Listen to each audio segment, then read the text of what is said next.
Hola, hola gente, ¿qué tal? ¿Cómo están? Sean bienvenidos a este segundo episodio de Randomcast, en donde siempre estamos conversando y estamos hablando sobre tecnología, videojuegos, música y también entretenimiento, sobre todo lo que resuena con el mundo juvenil. Yo soy Esmeralda Fernández y hoy les traigo un episodio donde literalmente la música suena genial. Porque detrás de cada canción que nosotros amamos hay técnica, hay sonido, hay sentimientos y también emociones encontradas. Así que el día de hoy he traído un invitado especial que se llama John Orihuela, que es un sonidista, y así también está él especializado en lo que tiene que ver en gestión musical y también en producción técnica. Y además ha creado su propia sala de ensayo con sudor y esfuerzo y se llama Monkey Beat Records, que está ubicado en Atelitá.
Hola John, ¿qué tal? ¿Cómo estás? Bienvenido a Randomcast. ¿Cómo te sientes el día de hoy, en esta bella noche?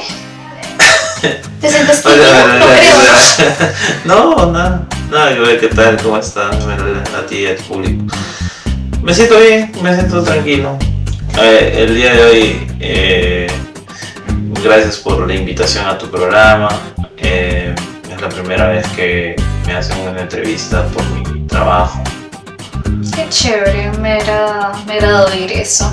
Bueno, el día de hoy vamos a estar conociendo un poco de tu historia, tu trayectoria y también vamos a ver sobre también, ¿no?, el mundo de la producción y también cómo lograste construir tu espacio para que otros también, pues, tú también seas de inspiración hacia otras personas, ¿no? Quizás desean a futuro hacer algo propio, no saben por dónde empezar.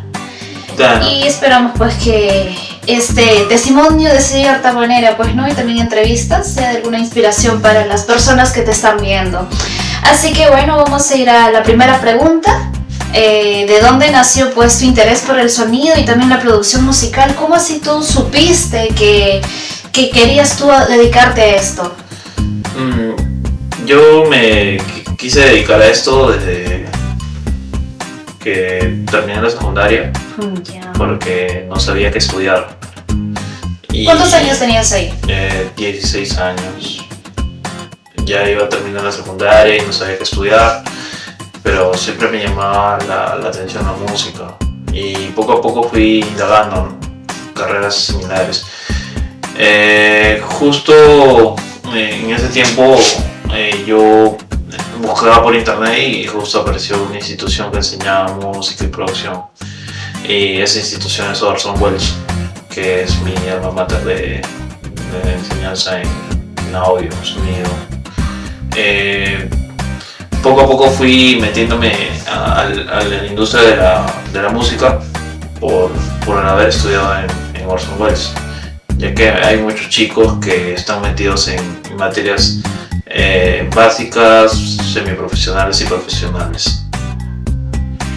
Bueno, mira, como sabemos, estudiar también sonido y producción, lo que tiene que ver técnica, no es algo común, ¿no? Y sobre todo aquí en Perú o América Latina, pues, ¿no? Claro. Especialmente en Latinoamérica. ¿Qué te motivó a ti a seguir este camino, esta trayectoria? ¿Hubo alguien o algo que quizás te inspiró a lo largo de...?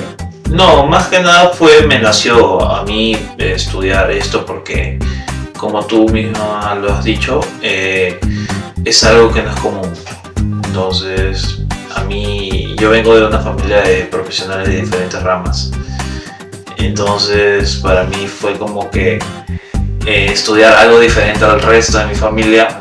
Me sentía como que la necesidad de crecer dentro de ello. Y por eso también decidí, me mandé con la carrera, estudié y pasé todo mi proceso para llegar a donde estoy actualmente. Y por ejemplo, en tu experiencia, ¿qué consideras que es lo más desafiante de trabajar dentro del ámbito del sonido que tú crees que has tenido durante tus inicios hasta ahora? ¿Qué ha sido tu mayor desafío?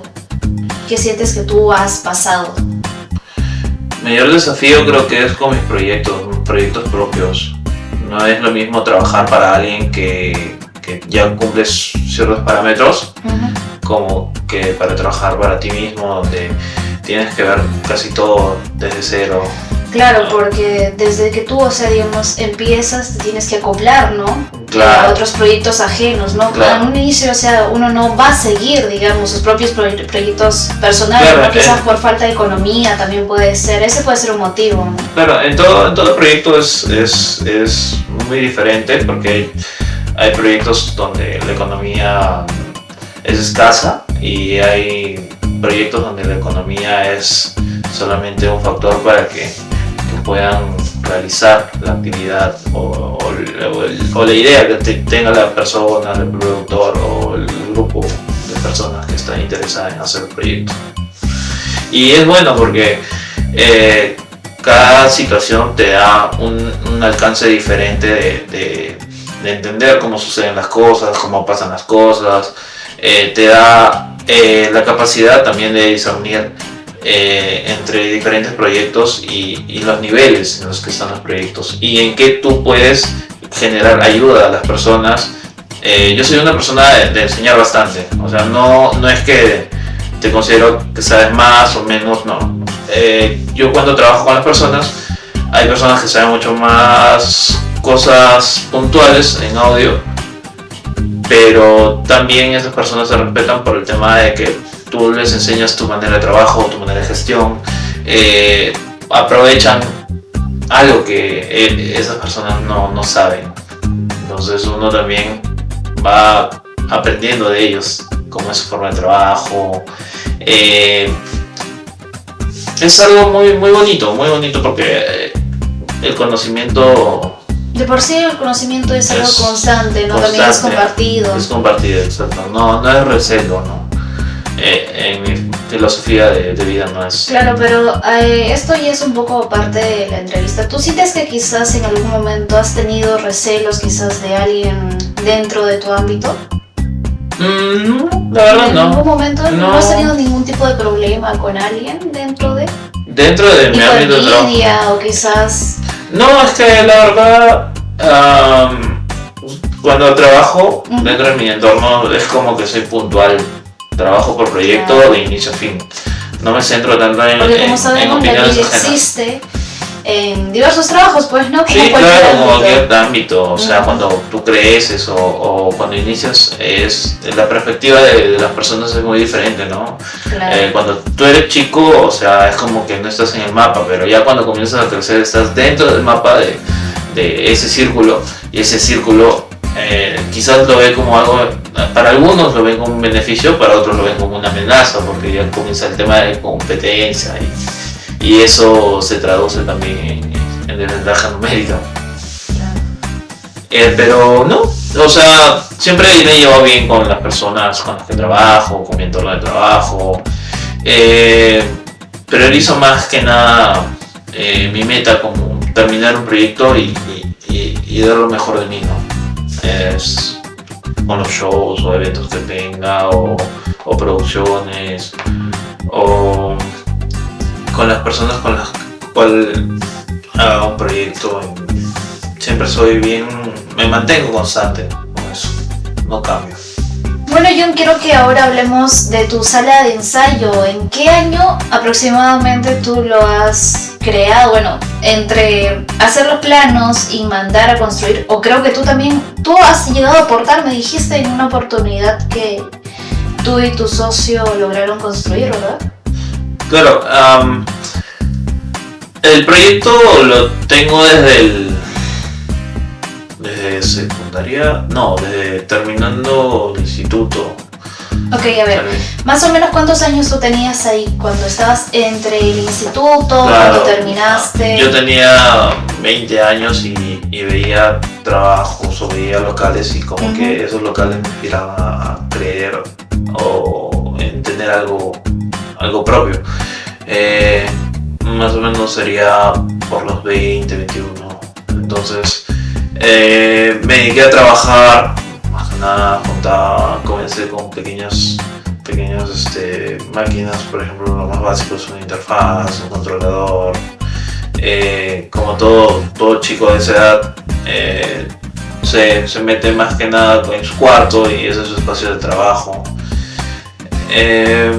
Poco a poco fui trabajando y trabajaba con empresas y adquirí todo el conocimiento para poder ver qué comprar, qué cosas necesitaba para hacer mi Por ejemplo, proyecto. tú cuando ya terminaste o estabas haciendo quizás tus prácticas en el instituto, ¿qué tipo de servicios o con quiénes tú estabas trabajando?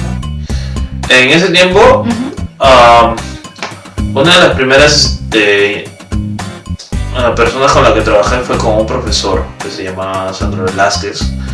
El profesor me jaló a trabajar con él para una iglesia en el Callao y con él trabajaba en su estudio propio. Entonces él me decía que iba a aprender lo más básico porque yo le insistía en querer ir a trabajar. O sea, yo de alguna manera me la busqué. La perseverancia. Claro, me la busqué. Ser constante. Es constante, perseverancia. Entonces, hasta me iba al Callao, desde Ate al Callao. Tremendo trip. Y a veces yo me sorprendía porque cuando tú tienes esas ganas de ir. Claro, esa vocación, ¿no? Te Porque vas. es lejos la distancia, creo Claro, que son 2 horas. Hora y media en ese tiempo. Ahora son 2 horas. 2 horas. Fue con él que empecé, luego él ya poco a poco fue trabajando hasta llegar al Gran Teatro Nacional. Y en cuarto ciclo conocí a algunos amigos y esos amigos de la misma institución que ya trabajaban.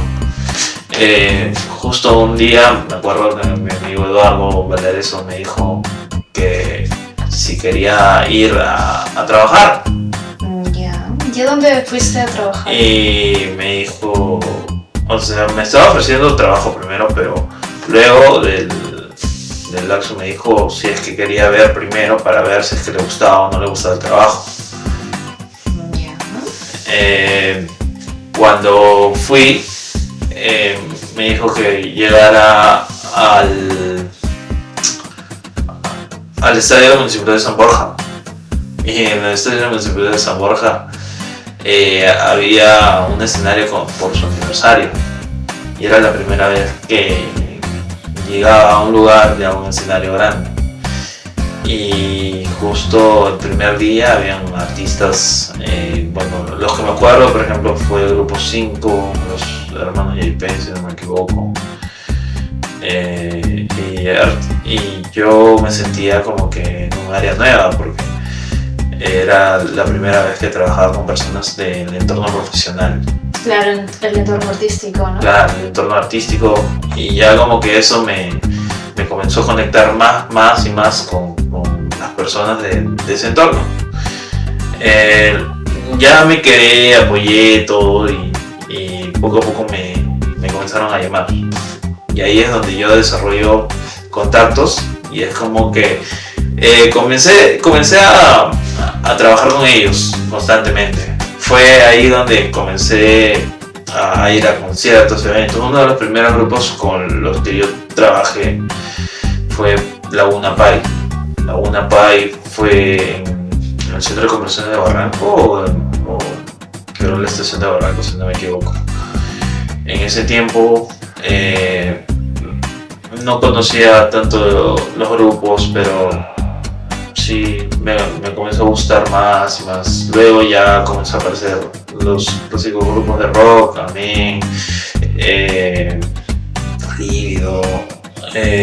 Entonces, desde ese momento tú ya estabas trabajando con bandas, se podría decir. Estaba trabajando con bandas, pero también con orquestas. Con orquestas también. Con bandas, con orquestas. Estaba trabajando en reuniones sociales, para corporativos, para empresas.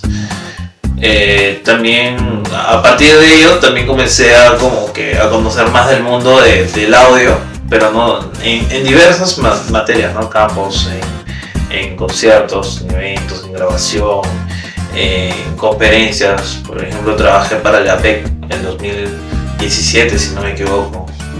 Me contrataron para la APEC, que era de todos los presidentes del mundo. La reunión de los presidentes del mundo, y ya nosotros nos encargábamos tanto del audio, la grabación y también tratar de manejar con los chicos de traducción, ¿no? Tener todo ordenado.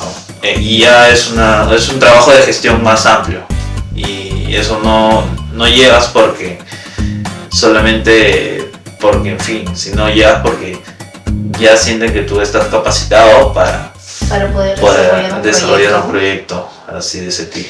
¿Y en qué momento tú sientes y dijiste, ¿no? Quiero hacer mi propia sala de ensayo? Ahora sí.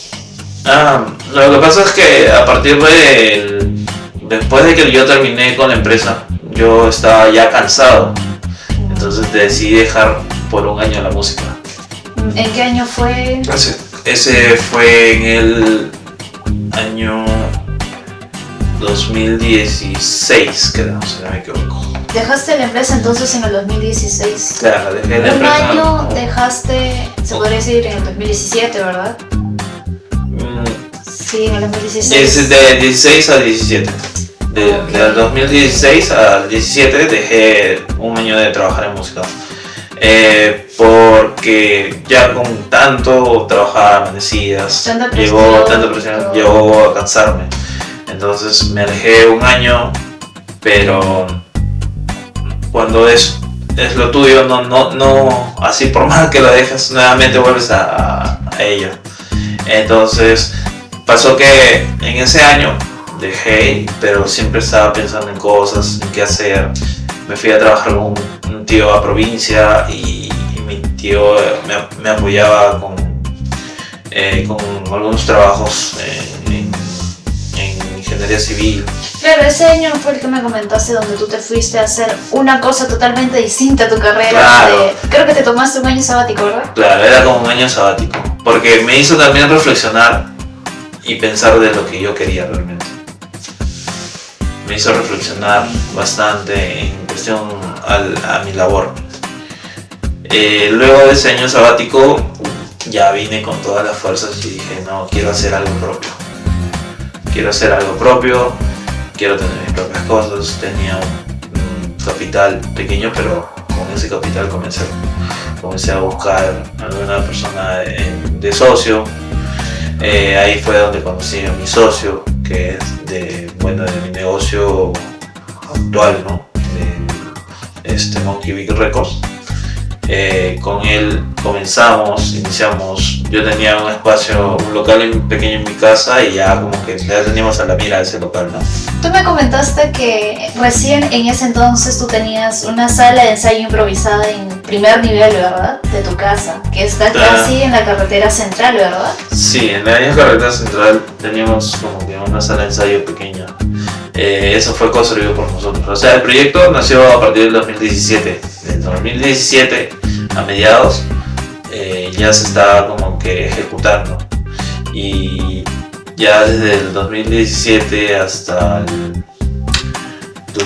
marzo del 2018 ya comenzó a ejercer el local.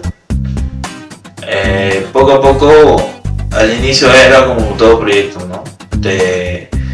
Haces tu proyecto, pero no te fijas en la parte económica, porque ya es como que cumples tu sueño, pero no veías la parte económica, de dónde, ahora cómo cubres, cómo generas. Los primeros días me acuerdo que en el local eran muy bajos.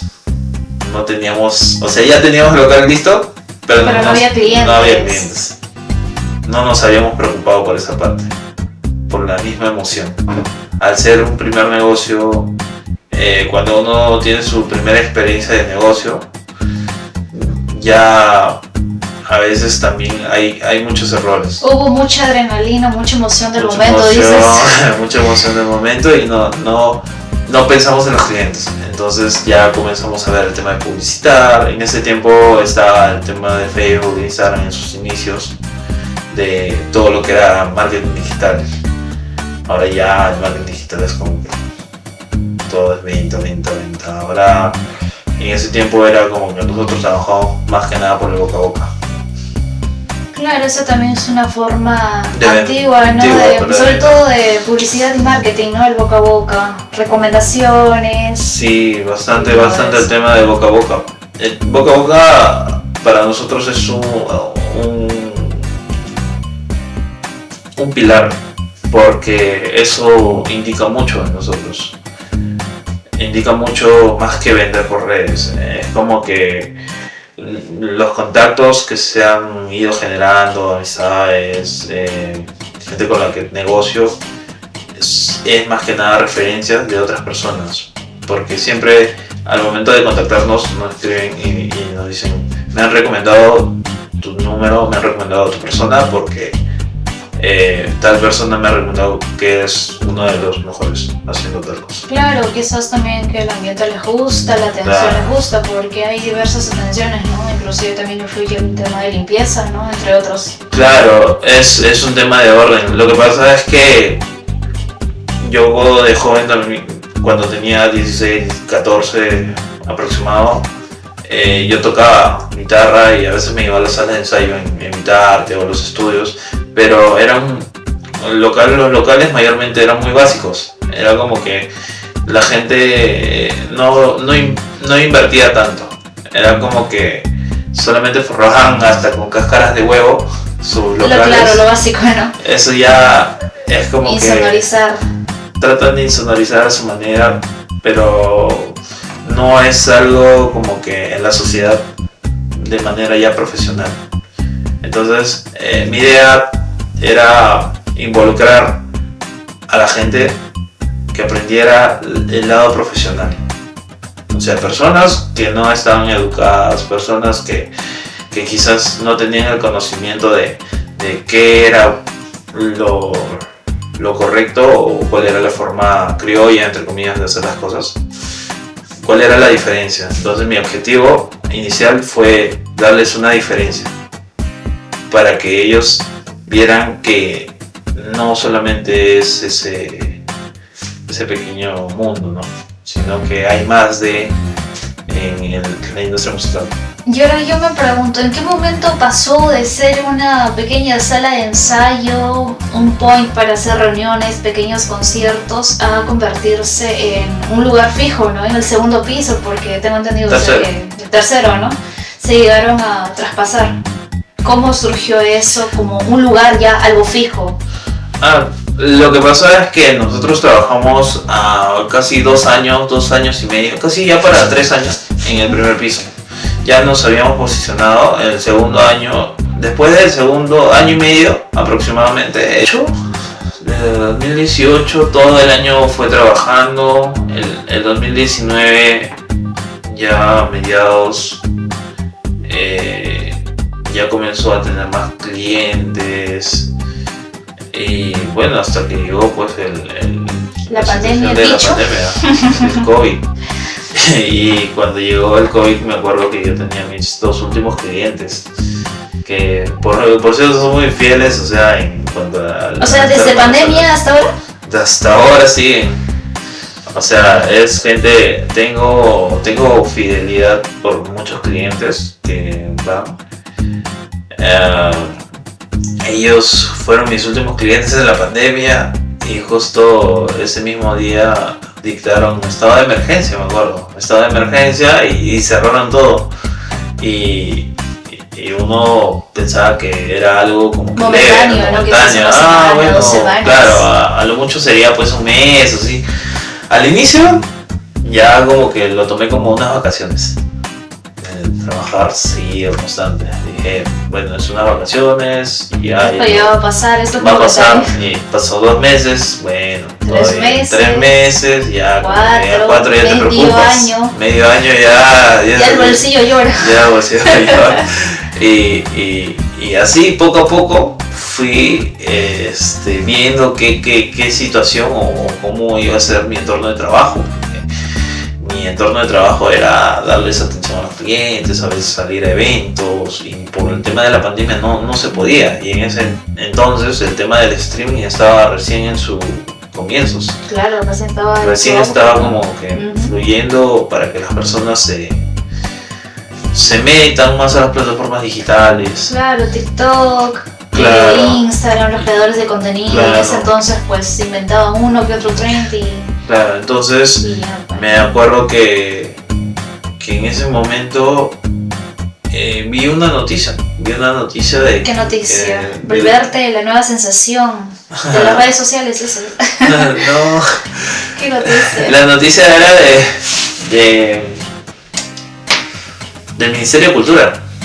Yeah. El Ministerio de Cultura mandó una noticia de que estaban generando a los músicos, a la un gente incentivo, un bono de cultura, incentivo.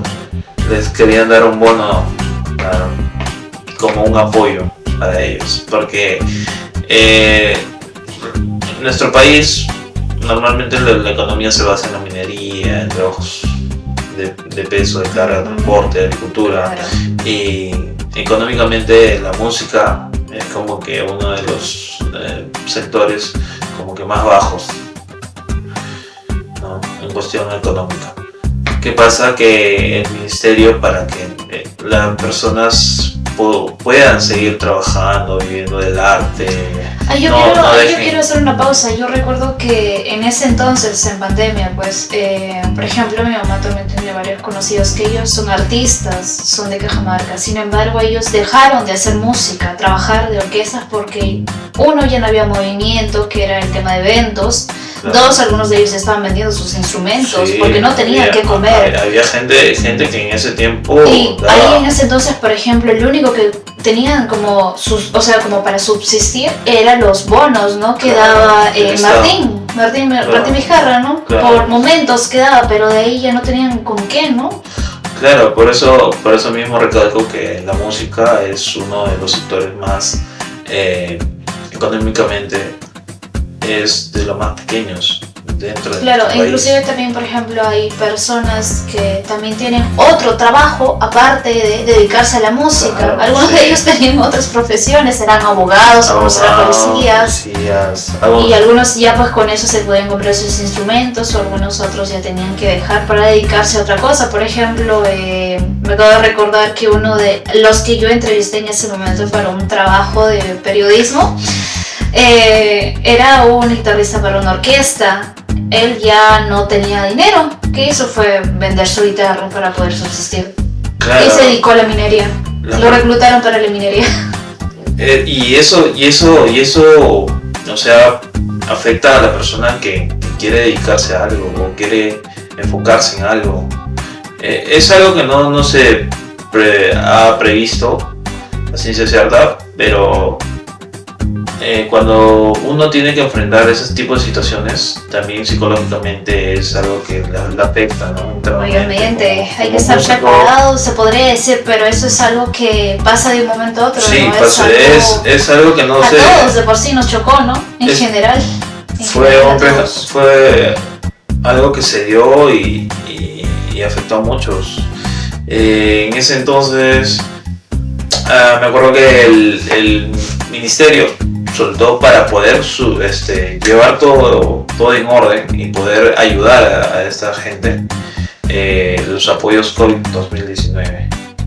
Y justo yo, como estaba en casa, me comencé a leer varios artículos, comencé a ver todo ese tema referido, y en todas las bases como que aprobaba porque trabajaba en la música, tenía años, tenía, bueno, el espacio. El bono que me mencionas, ¿tenía algún tipo de requisito?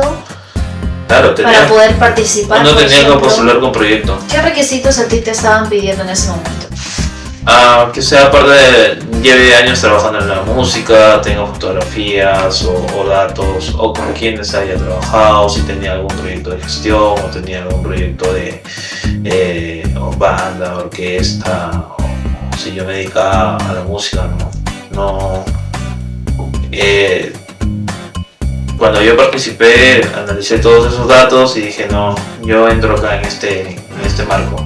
Entonces, cuando participo, fue donde me acuerdo que llegó un momento de decir que mi proyecto, como que ya con los meses que pasaba y no me daban respuesta, ¿te desanimaste? ¿Pensaste pensé que ya te habían descartado totalmente? Me habían descartado, pero un día llegó un correo del mismo ministerio y aparezco como que pasó a la segunda etapa. Y eso es como que te hace sentir alegre. Emocionante, ¿no? Es como que estás más motivado, ¿no? Estaba llorando de lo que te estabas haciendo. Claro, estaba motivado. Pero eso era más que nada, más que te entreguen dinero, era como que estás pasando a otra etapa. Y luego de esa etapa ya seleccionaban proyectos. Y habían una infinidad de proyectos. Y yo me acuerdo que cuando pasaron los meses así, y me acuerdo de seleccionar mi proyecto y me sentí que me sentí halagado y me sentí muy motivado, porque de que tu proyecto lo seleccionen de miles de proyectos para unos proyectos reducidos es algo que te satisface personalmente. Claro, prácticamente sería como un logro, ¿no? Un logro.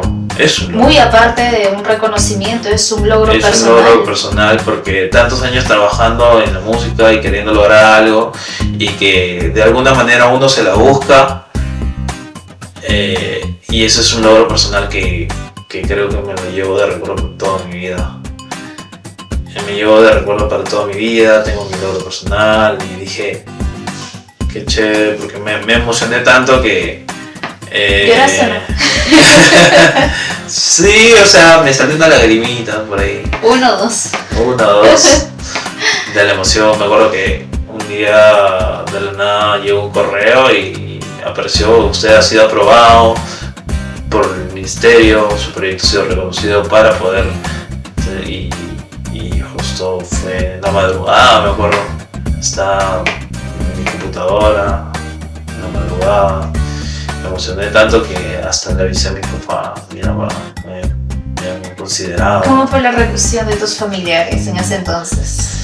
Fue muy buena porque había también personas que obviamente no creían que uno podría llegar a más con este entorno de la música. Porque la mayoría de padres de familia piensan que estudiar música o dedicarse a la música es como que perder tu tiempo o como un pasatiempo, o que eso no te va a generar dinero. Y uno de mis objetivos, por ejemplo, es cambiarle la mentalidad o el chip a todas esas personas. ¿Por qué? Porque en realidad la música sí puedes vivir de ella, puedes trabajar en ella. Y si es lo que te gusta, lo que te apasiona, lo que disfrutas, no lo sientes como un trabajo. Es un trabajo, pero no lo sientes así, sino es algo que lo vives cotidianamente y te gusta hacer. Cuando a ti te gusta hacer algo, es como que te puedes pelear, puedes trabajar, trabajas tranquilo, no sientes el estrés, la presión. Obviamente es algo que te refuerza a seguir creciendo, ¿no? Dentro del entorno. Te vuelves más competitivo, aprendes lecciones de otras personas, cosas que no sabes. Y eso fue lo que me pasó. Tuve la dicha de que me seleccionaron como proyecto. Mis familiares se alegraron bastante, mi entorno. Mis socios también igual se alegraron en su momento. Pero a mí nos apoyaron con un dinero económicamente y pude ya ejecutar el proyecto que tenía. De mi proyecto piloto, que era abajo en mi piso, el primer piso, ya pasó a crecer, ya como proyecto inicial. Entonces, ahora mi proyecto es seguir creciendo, ¿no? Mi proyecto inicial pasó ya a ejecutarse. Cuando se ejecutó fue ya pasando la pandemia, si no me equivoco. Pasando la pandemia, el proyecto ya se comenzó a hacer los planos, se comenzó a distribuir el dinero, ahí también recién se pudo ver el tema de comprar una computadora, se pudo ver el tema de comprar una cámara por el tema del streaming, porque también comenzamos con el streaming, porque como no se podía salir, teníamos que hacer de alguna manera, hacer eventos, renovar, innovar. Entonces una de las propuestas fue hacer parte de streaming, y es por eso que el streaming te da puertas también, no solamente lo de actualmente las conversaciones, los CRL, sino también parte de la música, ¿no? La música es como que dentro de todo ello, de ese campo puede ejecutar. Muchas personas pueden desenvolverse y lo están haciendo, por ejemplo, plataformas como en TikTok y en otras plataformas como TikTok, Twitch, que antes era Facebook porque estaba como que en su apogeo. Después pasaron a Instagram y luego pasaron a TikTok, que ahora TikTok se ha vuelto como la plataforma principal de los músicos. Siempre ves personas que están tocando, generan canciones, ensayan, producen. Entonces, y eso es muy bueno porque eso genera que la gente pueda ver, ¿no?, el arte de otras personas, sus trabajos. Y así, eso fue uno de los principales motores que nos dio para poder seguir con el proyecto. Luego de ese proyecto ya comenzamos a ver todo el tema de la construcción, para el tema ya de formalizarlo como estudio, ver ya registros en municipalidad, documentos, todo eso. Y bueno, John, coméntame, en la actualidad, ¿cómo funciona tu sala de ensayo, Monkey Beat Records? ¿Solamente es una sala de ensayo? ¿También brindan grabaciones, producción musical? ¿Qué tipo de servicios, qué tipo de acciones se hacen dentro del lugar? Monkey Beat hace todo lo que es alquileres afuera de lo que es sala de ensayo, hace alquileres, también se genera grabaciones en vivo, grabaciones en estudio. La mayoría de chicos que buscan grabaciones tienen proyectos en mente de poder exponer su música, ¿no? O sea, ya tienen un tiempo ya ensayando y quieren a veces generar una grabación para poder tener contenido para plataformas, presentarse en lugares locales, porque ahora es como que ya es como un requisito tener material auditivo. Claro, porque también para concursos, ¿no? Te piden un video, un audio bien producido, ¿no? Claro, te piden requisitos así como que tener tu música en las plataformas, te piden la parte visual. También te piden tus redes sociales. Redes sociales también.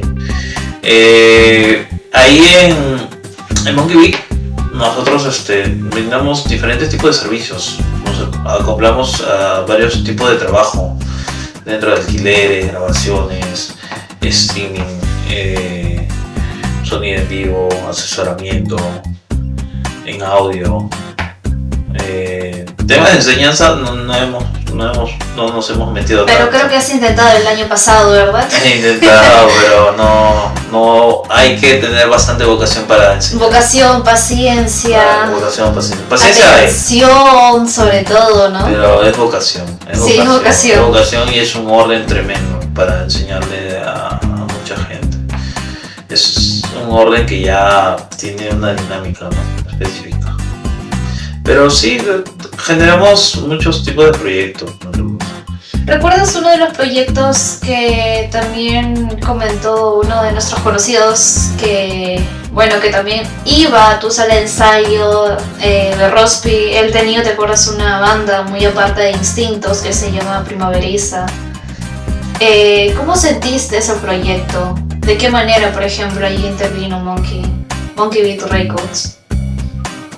Con los chicos de Primaveriza, en ese tiempo nosotros teníamos todo lo que era la grabación del audio para un canal en Trujillo. Ellos estaban buscando dónde grabar y se grabó con los chicos y se envió el material para un programa de Trujillo, un programa de rock, y se hizo en 2 días. Se generó el contenido algo muy rápido y se mandó a la plataforma de Trujillo y ya de ahí se pudo compartir en redes. Fue un proyecto muy rápido, pero sí, los chicos estaban en ese entonces motivados. Era un proyecto como que cuando uno tiene, a veces la música a veces no define edades, o no, tú puedes ser muy joven, como que muy adulto y poder tener las ganas, la vocación, la constancia. Algo que yo me he dado cuenta, por ejemplo, es sobre todo los que son músicos desde que están empezando, ¿no? Y que ya son, o sea, profesionales, es tener constancia, ¿no? Dentro de la música, porque si tú no tienes constancia no puedes crecer profesionalmente, no puedes llegar a donde tú quieres llegar, ¿no? Porque, por ejemplo, hay gente que pues arma su banda o está en orquesta o canta en solitario, pero se queda ahí en el camino, olvidado, y ya pues, ¿no? Ahí nada más prácticamente ya no hay, ¿cómo se podría decir? Una constancia, ¿no? Porque simplemente fulano de tal le dio un comentario negativo o le pasó alguna circunstancia. Hay gente que se bajonea en el transcurso del camino, pues, ¿no? Claro, es que son circunstancias muy amplias en realidad. También la economía también influye. Claro, la economía, todo proyecto siempre tiene que tener un capital, y no solamente el capital es económico, sino el capital también puede ser de factor humano. Por ejemplo, en un grupo uno es el técnico, el otro es el encargado de hacer sus redes, así no haya estudiado, pero es parte de ellos, ¿no? O sea, desenvolverse dentro de otro. Puede ser el chico que busca los conciertos, busca los eventos, el que contacta, y a veces todas las participaciones de ellos hacen que también crezcan. Claro, o como también, ¿no? Porque pues si no hay una inversión como parte, porque un inicio puede ser como parte del mismo grupo, ¿no? Del del grupo, porque a un inicio pues nadie te va a decir, oye, ¿sabes qué? Tengo este dinero y quiero invertir en tu grupo, en tu agrupación, ¿no? Claro. Siempre normalmente nace desde una inversión propia, pues, ¿no? Por ejemplo, eso lo he visto bastante. En el rock no lo he visto tanto porque las personas como que son más de gestionarse, se autogestionan mayormente, se pagan sus cosas, pagan sus grabaciones, sus ensayos, pasajes, buscan sus eventos, hasta pagan por espacios en eventos, pagan sus plataformas, no están esperando que alguien los llame, los contacte y digan, yo quiero invertir en tu grupo. Es muy inusual aquí en Perú, es muy inusual. En los urbanos, la parte de artistas urbanos sí he visto que tienen todavía esa idea, ¿no? Pero a veces también esa ideología de que alguien va a invertir por mí es un poco más complicado. O sea, no digo que no hay... Más aún si no eres conocido en el ámbito. Pero hay chicos que sí, o sea, les funciona. Quizás acá bueno, en la parte de urbano, en que alguien invierta por ti y que funcione, son poquísimos. Hay que también trabajar con la red de contactos, ¿no? Claro, hay que moverse mucho, constantemente. Es que es muy amplio. Hay que hacer colaboraciones, hay que también invertir. Buscar locaciones donde tú puedas presentar tu música. Por ejemplo,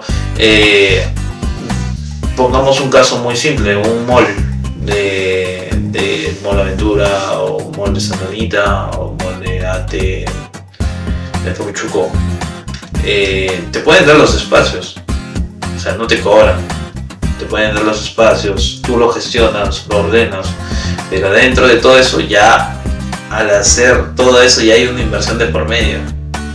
Entonces, el generar un evento, el hacer un evento ya implica que sea una oportunidad para que tú puedas difundir lo que tú haces.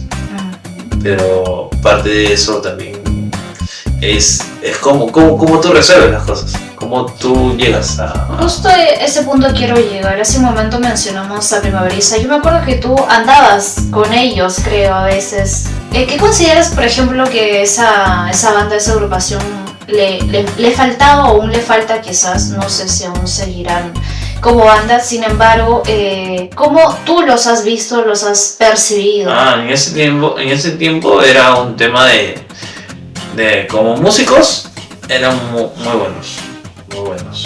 buenos, excelentes, juntos se acoplaban muy bien, tocaban muy chévere, pero como choques personales también eso es algo que influye. Claro, cuando los temas personales influyen dentro de un espacio, llamémoslo como un trabajo, dentro de un espacio laboral. Eso no debería de pasar, hay que saber discernir, ¿no? Hay que saber los límites de cómo poder trabajar entre todos para llegar a un fin común. Claro. Pero son cosas que no solamente con ellos, sino pasan con muchos grupos, muchas personas de entorno de Creo que eso también es uno de los factores de los cuales también a veces la música también no crece, ¿no? Muy aparte del dinero, del apoyo. Hay personas que también lo asocian mucho, ¿no? Temas muy personales y de ahí lo que pasa se disuelve. Claro, es que hay tema de choque de egos, hay un tema de conocimientos, hay un tema de factor de economía. Con el tema del ego también pasa de que hay personas de que no, una persona sabe tocar mejor la batería y luego llega otra y dice no, pero yo sé tocar mejor que tú, no, pero yo no quiero cantar las canciones que tú produces, quiero que sea a mi manera y quiero que suene a mi manera. Claro, es que cuando tú eres un grupo ya no piensas por uno, piensas por 3, por 4, por 5, por 6, a menos que te lances como un solista y tengas un equipo. Y tú mismo digas, yo lo voy a hacer. Claro, por ejemplo, en otros países hay gente que se dedica, por ejemplo en Japón, digamos, en Japón ponen al artista y el artista ya produce, compone todo y los músicos son de backup. O sea, el artista como tal... Allá, por ejemplo, como tú mencionas, en Japón, como sabemos, allá el nivel de educación es mucho mayor que aquí en Perú. Por eso es que la gran mayoría de artistas prefieren ir al extranjero que estar aquí en Perú, pues, porque la educación también no es tan desarrollada de por sí. Claro, ¿O cómo lo ves tú? Musicalmente sí hay una gran diferencia. Brutal, abismal. Pero también es el tema de oportunidades o espacios. Por ejemplo, acá en el país falta muchos espacios culturales. O sea, es porque si es 1, 2 o 3 espacios, como que no puedes cubrir tanto la necesidad de los músicos o las personas que quieren hacer proyectos con temas propios. Cuando hay más espacios, que genera que mayor oportunidades o que mayor se difunda a más gente. Llegar a más público. A veces eso es un error tonto de las personas, porque yo he contactado o he tratado con productores así locales donde ellos creen que por el hecho de que uno abra algo y el otro haga un evento el mismo día que él está haciendo o el otro, es muy tonto pensar así, porque personalmente el factor de competitividad no es que te va a quitar más, vas a tener más o menos público, sino es algo que ayuda a la industria a moverse. ¿Por qué? Porque uno trabaja, el otro trabaja, entonces genera más público, genera más gente que quiera participar en este tipo de eventos, pero atacas por zonas. Hay personas o productores que piensan que no, que es una división de gente, que vas a separar, que lo vas a reducir. Entonces es todo lo contrario, porque no muestras más allá de, solamente te quedas en un entorno de amigos, en un entorno de tus conocidos, y eso es como que es algo de doble filo. Y si miramos el pasado con la actualidad, desde que construiste Monkey Beat Records hasta hoy, vale la redundancia, ¿qué te ha enseñado durante todo ese camino? ¿Cuáles son las lecciones que tú has aprendido durante todos estos años? Creo que me ha ayudado a crecer como persona bastante. Me ha ayudado a crecer como persona, me ha ayudado a conseguir mis metas. Todo el camino que uno recorre es satisfactorio cuando comienzas a lograr más cosas personales o cosas de trabajo, de índole de trabajo. Me ha ayudado a comenzar a tener más criterios sobre ciertas decisiones, ¿no? Por la misma experiencia que he generado. El mayor caso de estar metido en el rubro, en la industria de la música, es el tema de la experiencia. Mientras más experiencia tengas, como en todo, ¿no? En todo tipo de carrera, creo que comete menos errores. Y aún así, por más experiencia que tengas, siempre hay errores. Solamente que los errores, o sea, se comienzan a ser mínimos. Y también pueden ser aprendizajes. Claro, pero la persona que comienza a tener errores aprende. Y de eso, a base de golpes, dices. De eso y es de mejor, hambre. De eso es mejor.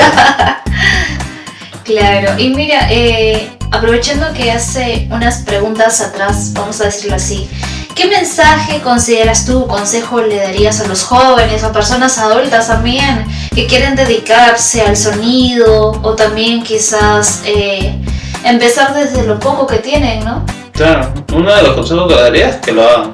No, sin dudarlo. Sin dudarlo. Que se arriesguen. Hazlo. O que inviertan también, ¿no? Claro, en sí mismos, que tengan un poco de valor. Depende de qué quiera hacer. O sea, la inversión puede ser gradual. Desde lo más mínimo, ¿no? Claro, puede ser algo gradual, pero si quieren hacerlo, háganlo, porque no se queden con las ganas de no intentarlo. La música te abre muchas puertas. Quizás hoy día nadie te escucha, mañana todo el mundo te está escuchando, o quizás tu proyecto es pequeño y al día siguiente tu proyecto por ejemplo, grande. como lo que te pasó a ti, ¿no? Como cuando Claro. te seleccionaron. Cuando me seleccionaron fue como que un objeto de presencia. A mí me ayudó bastante porque es como que te destaca dentro de todo un entorno. Te destaca dentro de un entorno y eso te ayuda positivamente en tu día a día. Bueno, John, gracias por compartir tus experiencias, tus vivencias, tus historias también que has tenido a lo largo de este tiempo y también por inspirarnos. De que también los sueños se hacen realidad, ¿no? De un momento a otro pasaste a tener algo más formal. Más formal, más grande, a tener competencias también, ¿no? También. A pasar de todo. ¿Ya te pasaron copo o todavía no? No, todavía no. Problemas que no pase. No, pero sí, es muy bonito estar en la música, es algo gratificante cuando te gusta. Como todo, no deben dejar que otros influencien en lo que uno quiere, solamente háganlo y hacerlo sin miedo. Sin miedo y intenten, o sea, si les gusta están ahí y si es un hobby, manténganlo como un hobby que les relaje.